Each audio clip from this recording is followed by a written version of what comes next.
Greetings from New Jersey Institute of Technology. I'm Mike Smullen, Executive Director of the Alumni Relations Office. It's my pleasure to introduce today Dr. Joel Bloom to start our conversation about partnering your company with NJIT. Dr. Bloom, welcome. Thank you, Mike, and welcome to all of you who have joined this chat. And I am going to be very brief in telling you and informing you and sharing with you why we are having this conversation. What is the relationship between our Polytechnic University and business and industry, as well as with government, as well as with other universities? And it takes us back, if you will, first and foremost, we're a Polytechnic University, a very applied Polytechnic University. And we have a special piece of our mission that is different than most other colleges and universities of the 3,000 that are out there in our nation. As a Polytechnic University, yes, we do education. Yes, we do research. We do service. But most importantly, we have an economic development mission statement. So we have a 4-part mission statement, of which economic development is a piece of it. If we take that mission statement and take the vision of our university, I came to the university in 1990. At that point in time, early in the history of universities, working over the transom of being an educational institution, a research institution, doing service, but this economic development mission was still rather undeveloped. Our president at the time, Sol K. Fenster, was very, very focused on the role of NJIT as an economic driver, and therefore began something called EDCs, Economic Development Centers. In 1990, when I arrived at NJIT, we have one very old building. Some of you may recall it. It's 240 King. It's down on the other side of Central Avenue on Martin Luther King Boulevard. In that very old building, at that time, 1990, we had about 30 businesses there in incubation. Most of us didn't even know what it really meant to be an incubation, and I'm not going to spend a lot of time, but that was EDC 1. By the early 90s, Sol's vision was, let's build a more modern building with more modern capacity, and that was the then EDC 2, which is on the other side of Locke and Warren. Then we build EDC 3 by the end of the 1990s. And NJIT is recognized nationally for being in business incubation, working with startups in particular to help them move from the first stages of business incubation to a full-grown company, mostly in the area of STEM, science, technology, engineering, and mathematics. All was pretty much on plan, but by the late 1990s, the relationship was more of a landlord-tenant one as compared to one in which the university had much more of a direct role in working with the companies, in being some of those companies, starting up those companies, having students, faculty, and staff involved in those companies. It really had become or emerged into a tenant-landlord relationship. When I joined, Sol had asked me to do a couple things, including put a daycare center in that new EDC building, which we did in order to accommodate students, staff, and faculty. That daycare center, and Simon may want to make further comments about this, is still there.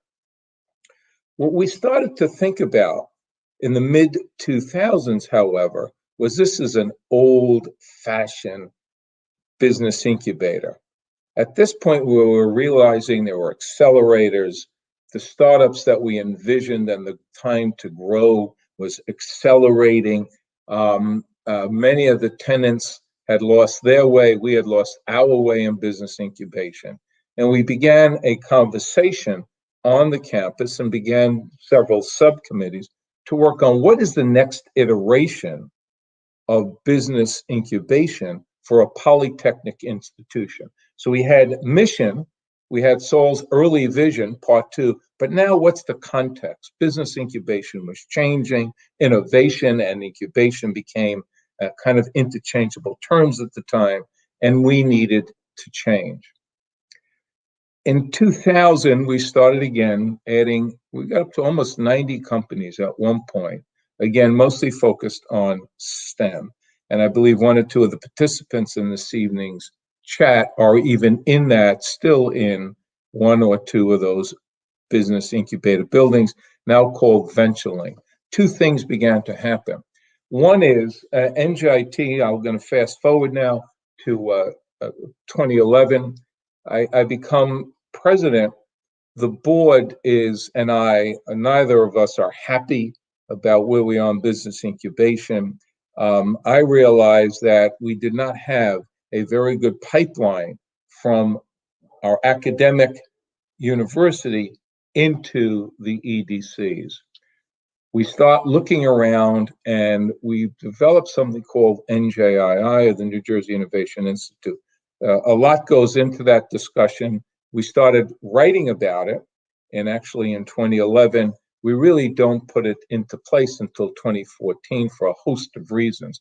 But when we start NJII, we now move EDCs in. So again, a bigger pipeline, a faster pipeline for academic R&D to find a home in business incubation and in innovation.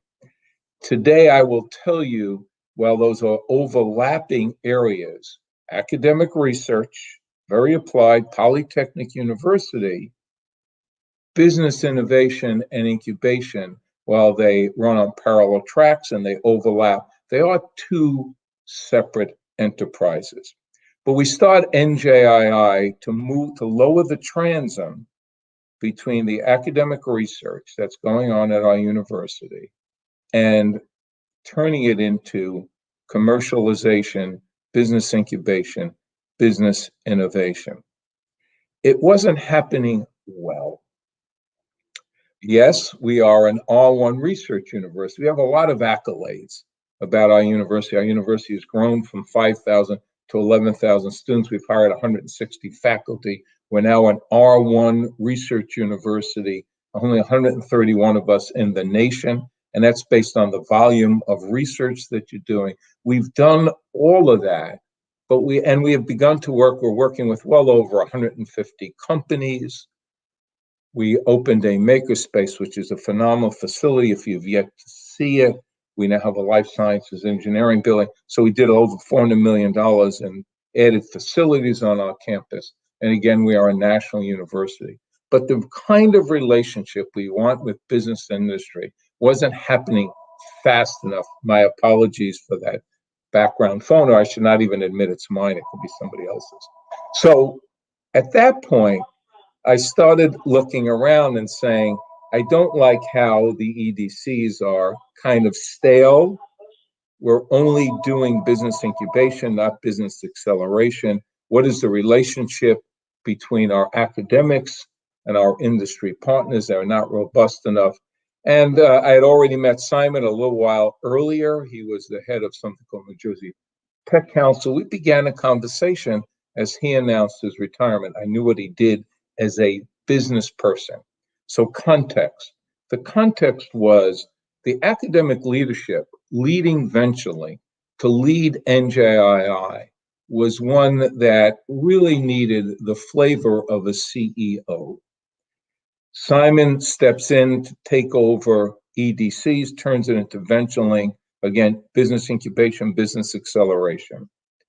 We have started up our own companies, some of them are rather robust, that have gone from the academic suites of the university across to the Venturelink buildings. We're increasing commercialization. And let's see, 2018, we hired a company to do an assessment of our economic impact. It came in at $2.8 billion, probably second only to Rutgers University, more than, I'm happy to announce, Princeton, more than Princeton University. What we see, the vision, the mission, the vision, and the context is today, the rate of innovation, the rate of invention, the rate of business incubation is so accelerated that we need to move faster. We need to move with more companies in our STEM areas. We need to move more students, faculty, and possibly staff into business innovation. Business innovation is becoming, as is a discipline now in our curriculum. And we look to partner with companies to do several things, and I'll end on this note. If you are a company out there, you are only as good as your workforce. I believe that about our university, and you see who the workforce is at our university. You're looking for workforce, you're looking for talent. The competition for STEM talent today is amazing. Upon graduation, our students are having 3 and 4 job offers.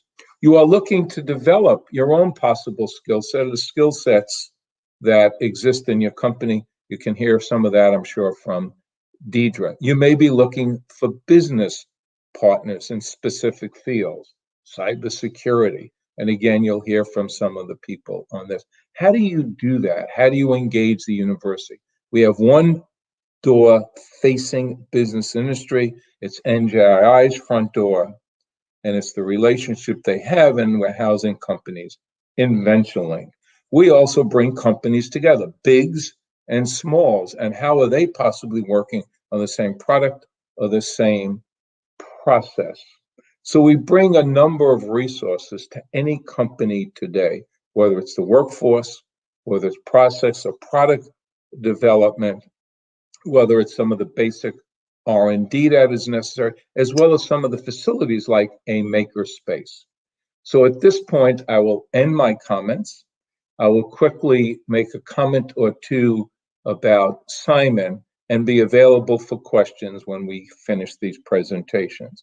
I thank you again for listening. I thank you for tuning in. Simon Nynens has been a transformative leader on our campus. He is not an academic. And today's academic institutions, universities that are polytechs, that have that economic development mission, need a person like Simon, who's been a CEO, led a company, done innovation, and knows STEM. Simon Nynens, please, and thank you again. Thank you, Joel. So we have a PowerPoint presentation created for you. A word about NJII. And you can, I think the best would be to go immediately to the next slide, Mike. I want to talk about the business needs from a CEO point of view. I came to the university after running a public company here in New Jersey, and coming to the university, in my mind, there were a couple of things that I, as a CEO, wanted from a university, which is, of course, the degrees. We have our alumni, but we also have the students, and we have the faculty that we work together. We also would like to do continuous education of my workforce. I also want to try new divisions. I want to try new concepts. And I want to have flex space in order to facilitate new teams or teams that I form on a temporary basis or on a continuous basis. I want to maybe use the maker space. I want to motivate and enable my workforce. I want them to have the ability to network. And we'd like to go to a game every now and then and entertain my clients. For all of that, we wanted to put NJII right in the middle for you. So as Joel says, we have a nationally accredited university, very well known, fantastic. But how do we work together with the local business community, and what can we do to enhance that? So we really execute for NJIT. We are the door to NJIT, but we're also the door to faculty and new business incubation and business acceleration. So if we go to the next slide, I can share with you the divisions that we have. So the first division that I want to talk about is biopharma. The biopharma division at NJI was established to help the industry overcome those challenges that they face as they see the next wave of cell and gene therapy. So we have over $10-12 million now, a state-of-the-art cell and gene center. We're going to open that up later this year, We also have facilities close to Princeton, New Jersey, where we do really research and small batch production of cell and gene therapies. So it is to support that industry-wide advancement, very big in New Jersey. If you're interested, we're going to open up the center later in October, and feel free to reach out to us and we'll get you included in that.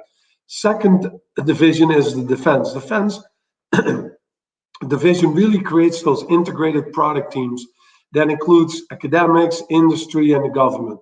So these teams have developed drones. We have developed solutions we can't even talk about here, but we work very closely with Picatinny. And we're also working, for instance, with the city of Newark for body-worn cameras and what AI can do to analyze those videos and make the police an even better force for all of us. Third one is entrepreneurship. We have Will Lutz with us today. So Will go into further detail in terms of entrepreneurship. I also want to mention that we run the healthcare. We run the backbone, the electronic backbone for all the 72 hospitals in New Jersey, connecting them. We are involved in contact tracing with the Department of Health in New Jersey. We're involved on a national level to modernize Medicare billing, to modernize practices, and we receive large grants for that. Healthcare is our largest division today. We expect biopharma to grow tremendously, as well as entrepreneurship, data and technology, and human capital. So human capital, that is not HR. Human capital means how do we, is the one question that most of you have here on the phone and that I had as a CEO, was how do I make the most of my most valuable asset, my people, our team? How can we continue to offer certificate-based programs, continuing education? So Deirdre Costopolo is with us today, and she'll go into more detail about that. Last but not least, we have data and technology. And the mission there is to really establish that ecosystem of technology hubs that connect the clients, industry, and technology providers, and spin off new products, spin off new companies that are good for New Jersey and good for the tri-state area and good for NJIT. And that's what we do. We execute. We're excited about that. I keep mentioning 3 words since I've started here: organize, simplify, and focus. So the presentations that you will see from the 3 outstanding division leaders that we have with us today are organize, simplify, focus, and they're all focused on what can we do for you, how can we work better together. So with that said, I'd like to hand it over to Will Lutz, and he's going to go into entrepreneurship. Will. Hi, I should be unmuted, and if you don't mind advancing the slides a little bit, keep going. Next slide. That's me. That's my contact info. We'll go to the next slide, please. So I run Venturelink, with which both Simon and Dr. Bloom have talked about. Venturelink is the largest startup incubator in New Jersey. It's the 4th largest by square footage in the United States. It's a little bit of a hidden gem in the startup community. And we recently, last fall, completely redid the first floor with some brand new space. We have 55 established businesses. We've opened it up to faculty and student-based businesses. We have an additional about 40 or 50 student-led startups in the space. We can function and support businesses of all types, everyone who just needs a desk, all the way up to private offices and lab spaces. And it's discounted very, very cheaply. So oftentimes I get startups who are coming in and saying, you know what, I need to hop a train and be into Manhattan so I can, access the financial markets there, but I really don't want to pay Manhattan rents for my business space. So that is Venturelink. Can you hit the next slide, please? Okay, so here we've got a little embedded video going on in the background here. This is what our brand new space looks like. And for those of you on the call, here's a couple ways that you can engage and get involved with right now with Venturelink and what we're doing in the entrepreneurship division. First off, we're supporting a lot more companies in the post-COVID world than we used to. A lot of companies, and we have NJIT alumni discounts, by the way. A lot of companies are saying, man, I'm tired of wasting money on that giant office space in Manhattan or in the Gateway Center, and they're saying, you know what, all I really need during the COVID days is conference room a few days a week, maybe a small office, maybe a couple desks. For many of you, we can be an option that can support your company, especially during COVID.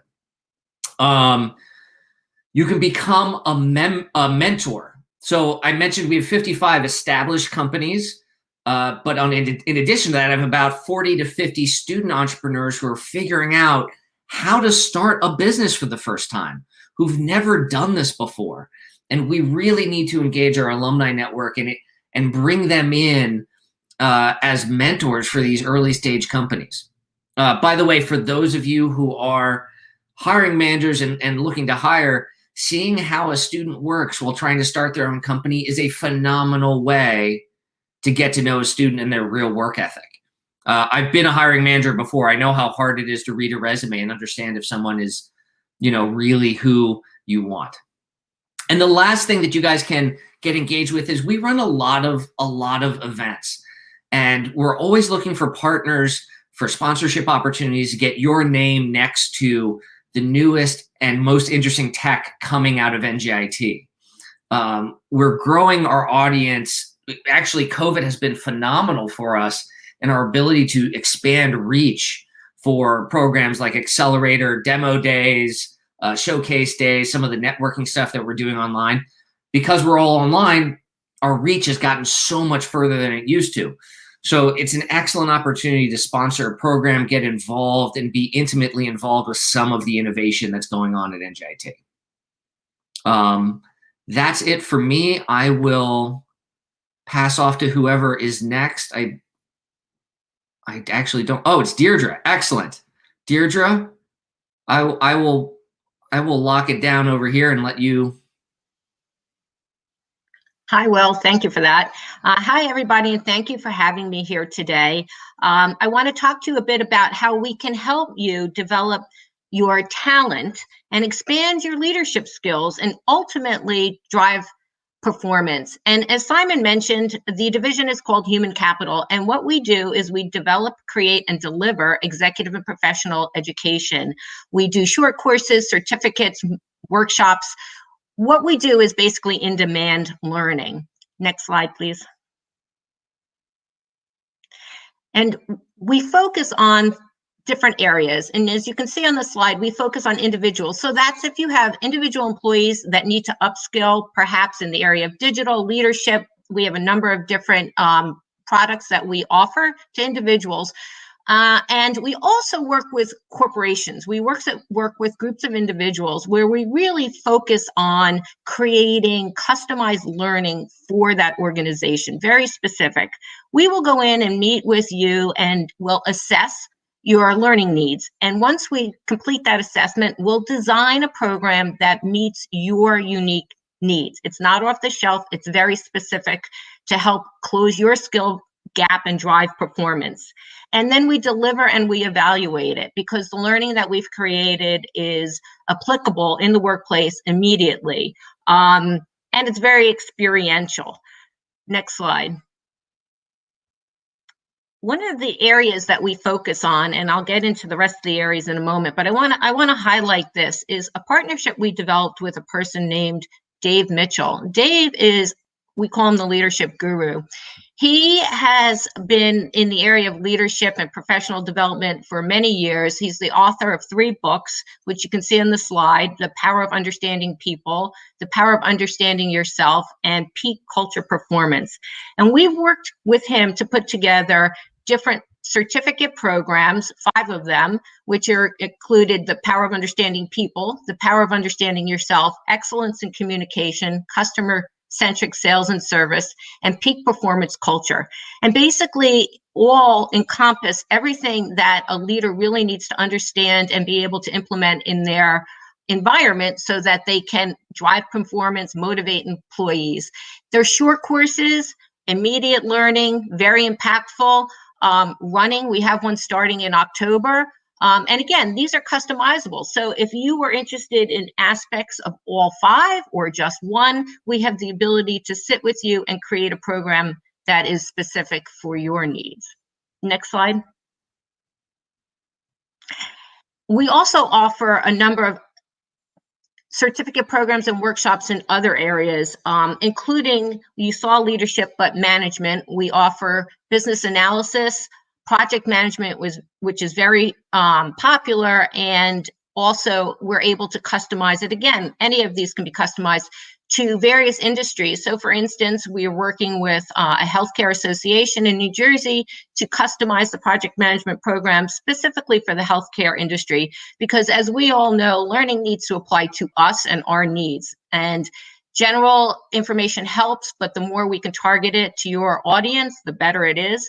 And we have others. We are in data and technology. We have a program running right now in cybersecurity, digital marketing, and we are adding others as we go. And one thing that I would suggest as alumni is contact me anytime, because I would love to speak to you to understand your needs and help craft a program directly for you. And the other thing is that I would love to hear what your needs are. So we do research to find out what the skill gaps are, generally speaking, within our region. But to hear from you directly would really be wonderful. I would love the input of the alumni. And again, I'm available at any point in time, email, phone call, but I would love to hear from you. Thank you.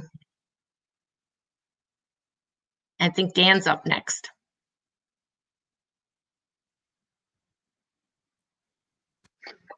Yes, hi everyone. I'm Dan Kaminsky. Just a little bit background, because it's related to what I'm trying to do here now in the data and technology division. So I started as an entrepreneur in '87, started data security companies, listed them on NASDAQ, and always was part of a management team, like a director at Lucent Technologies and other entities that were dealing with technology and commercializing technology. Then went into banking and became the head of the Israeli desk at Lehman Brothers and head of all project financing team. So it was always related to looking at the opportunities and helping companies to raise money, to merge companies, and to get them in market acceptance. I came end of February. Simon asked me to join and to head this division. So next slide, please.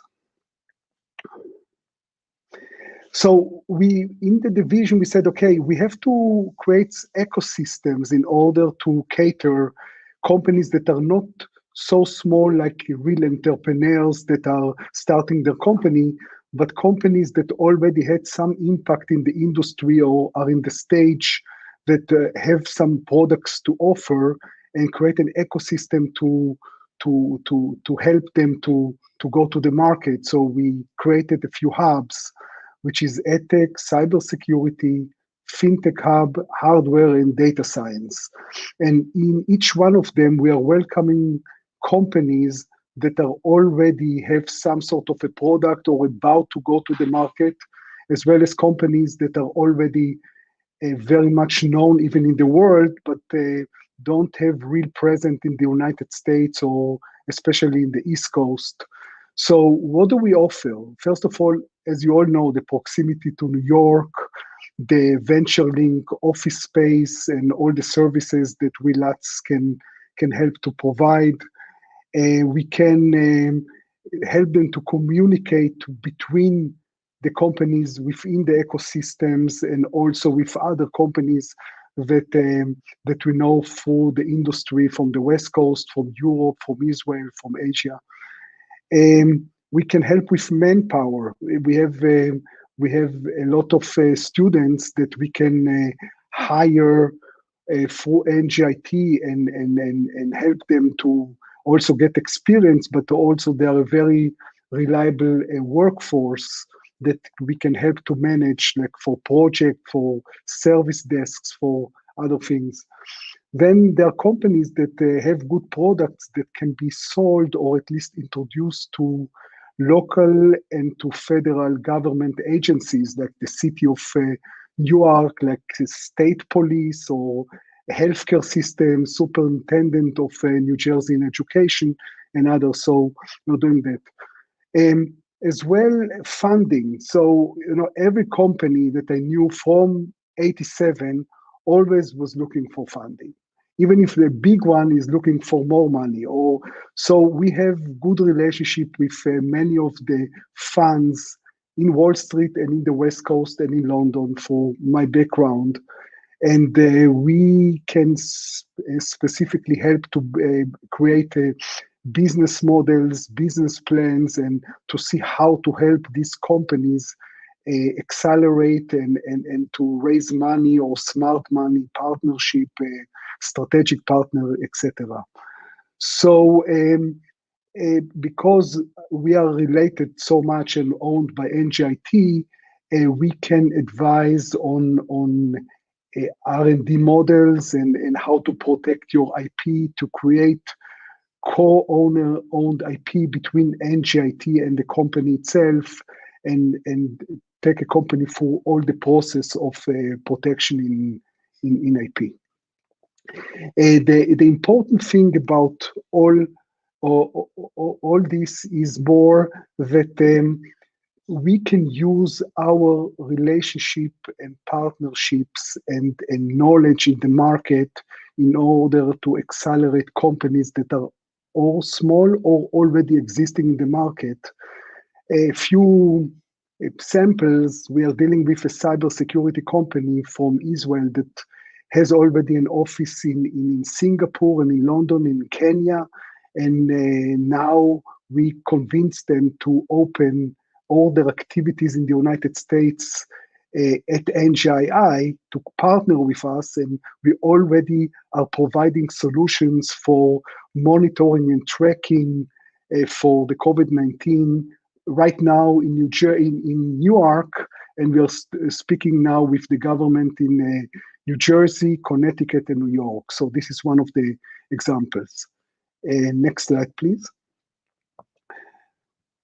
I want to speak with you today about something that might be interesting to you as an example, and it's a company called Virvi. It's a company from Los Angeles that actually is known for their partnership with Facebook and with the Oculus goggles to create live concerts, music concerts with famous artists that are supported by Facebook.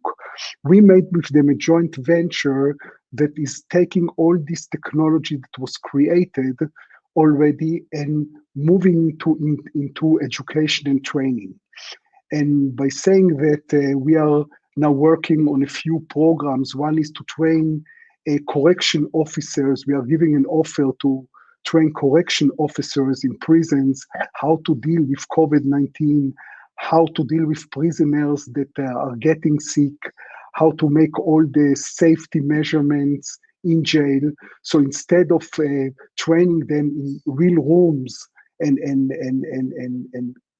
bring trainers there and making a schedule, all this we offer to do through virtual reality with goggles, with AI that will collect all the information and all the mistakes that the correction officers are doing, and then create a better program to teach them. Same with hospital, with nurses, onboarding of nurses in emergency rooms, how to deal with certain situations instead of teaching them and training them on empty rooms with beds and with mannequins. You can actually get much more involved in teaching nurses and then to assess their capabilities for virtual reality. So it can be for anything that is in workforce. It can be for warehouses. It can be for education. It can be for anything that is a real physical training. We can transform it into a virtual reality interactive training. So if we still have time, I can show you a short 2-minute video about nurses, or if we still have time. If not, I will be always happy to just be in touch with you and to see how I can be helpful. Also, as for the companies themselves that might use services that we're giving and also for this training platform. So let's see the video if it's available.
So thank you. I'm sorry the voice didn't work, but this is the principle. So we can customize anything with the artificial intelligence software and create a training, specific training for your needs. So anyway, thank you very much and appreciate it.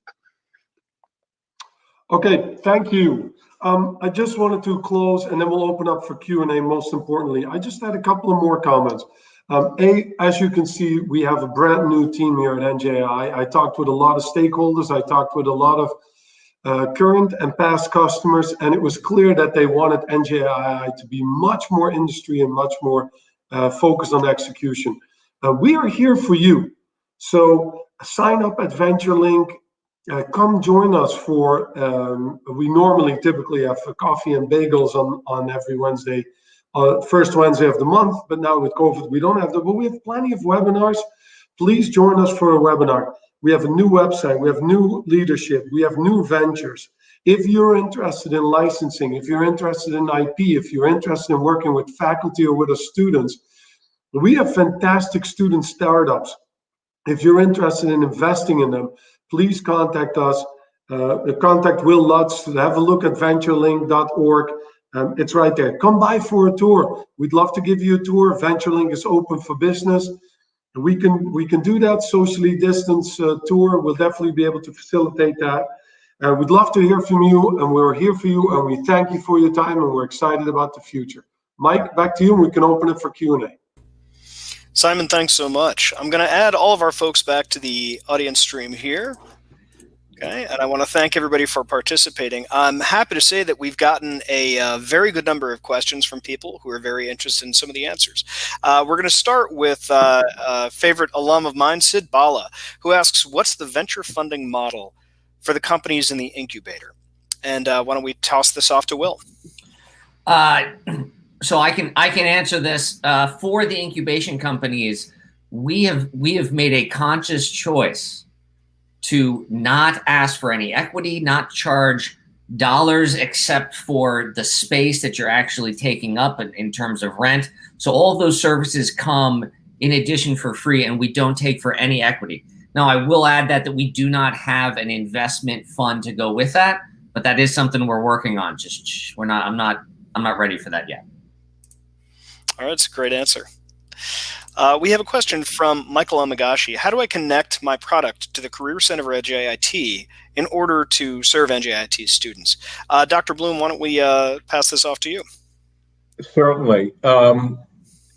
Again, it depends on, are you looking for a student to work on this product with you?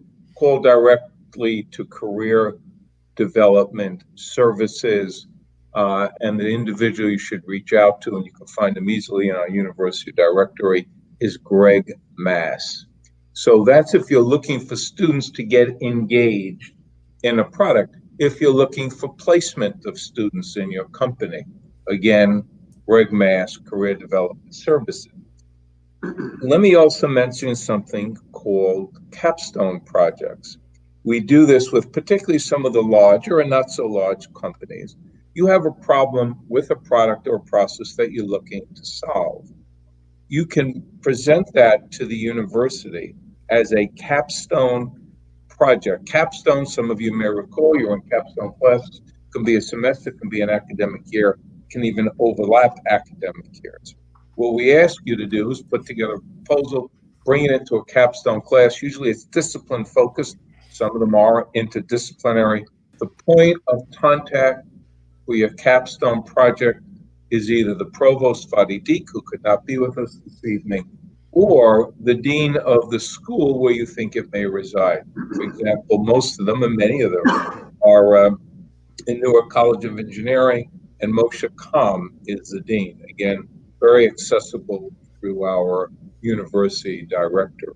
So capstone project is a way to bring a problem in and have a team of students work on it within your time frame.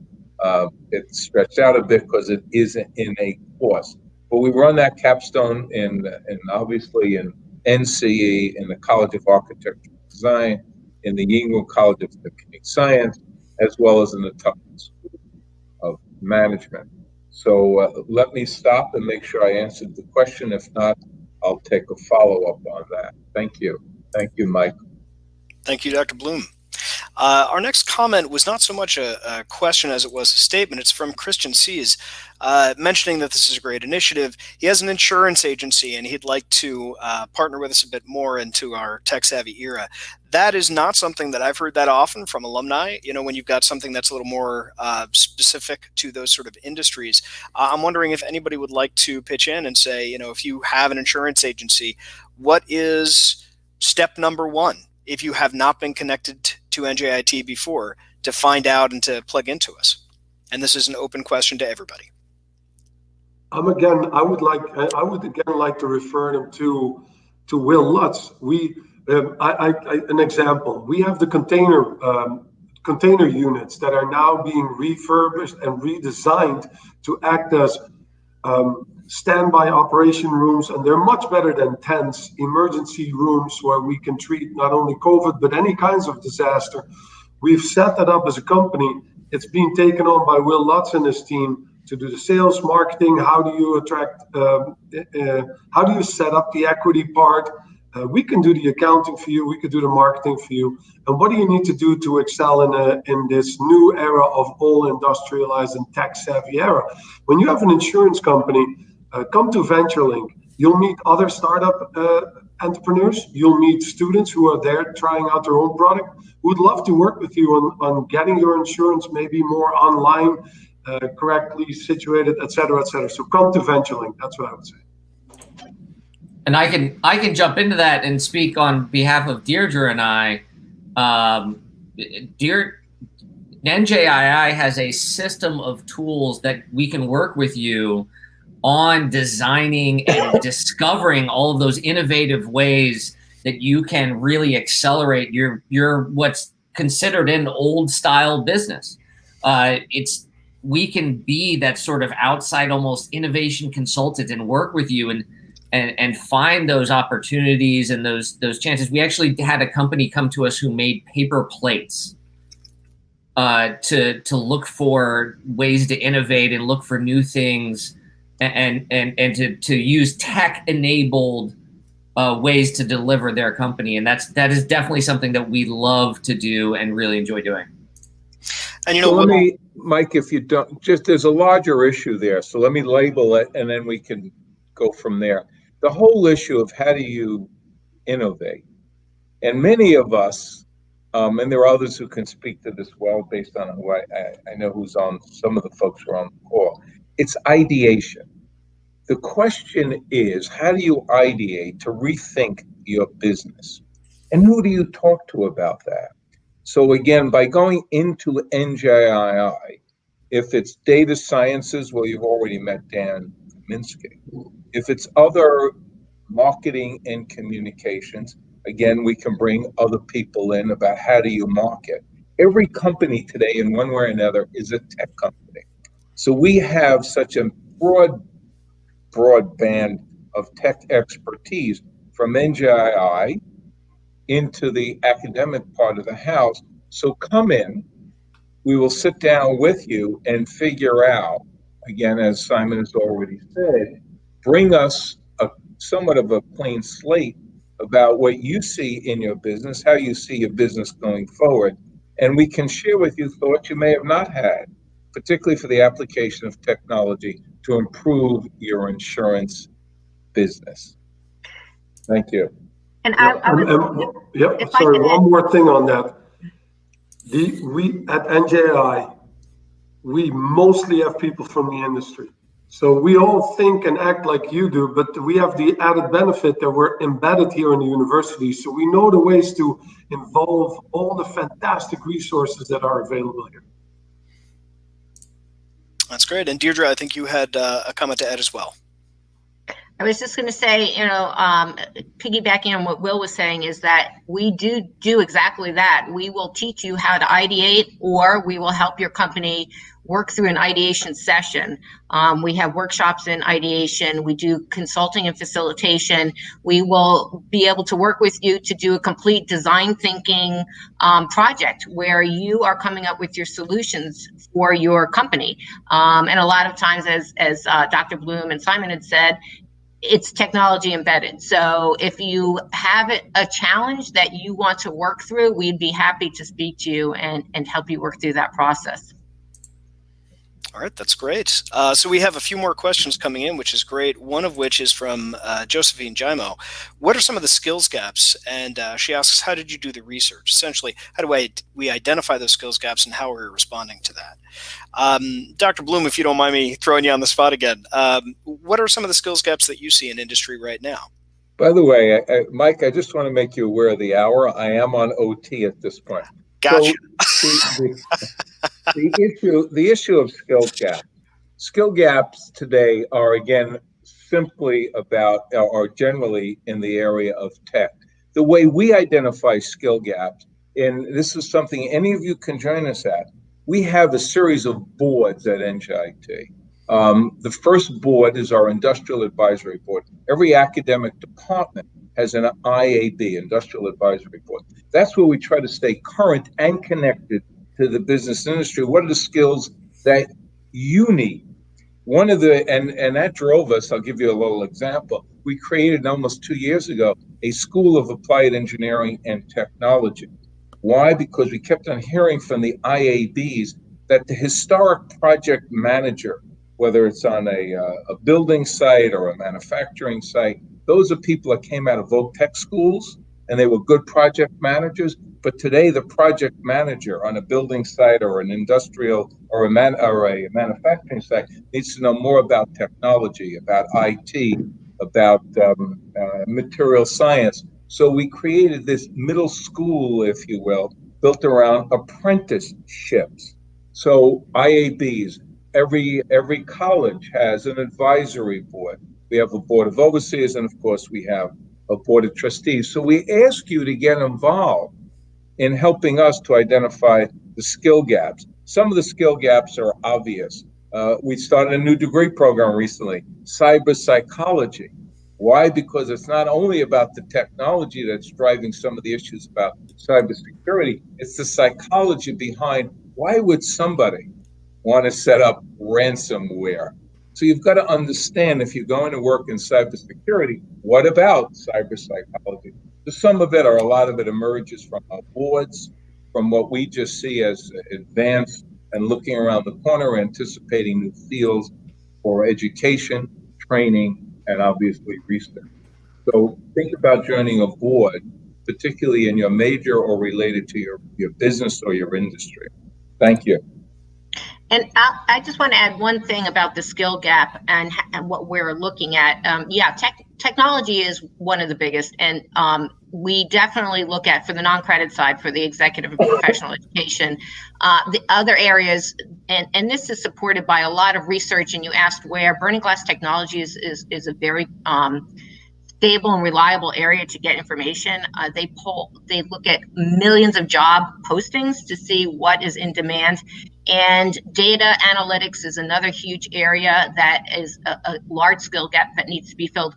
But so is what they're calling humanics, which is the ability to be able to think critically, to understand creativity, innovation, to be able to communicate, write, to empathize, all of those types of things. So when we're creating our programming at under the Division of Human Capital, we are looking at all of those things. So if you're looking to develop your employees on their communication skills, it's a huge gap.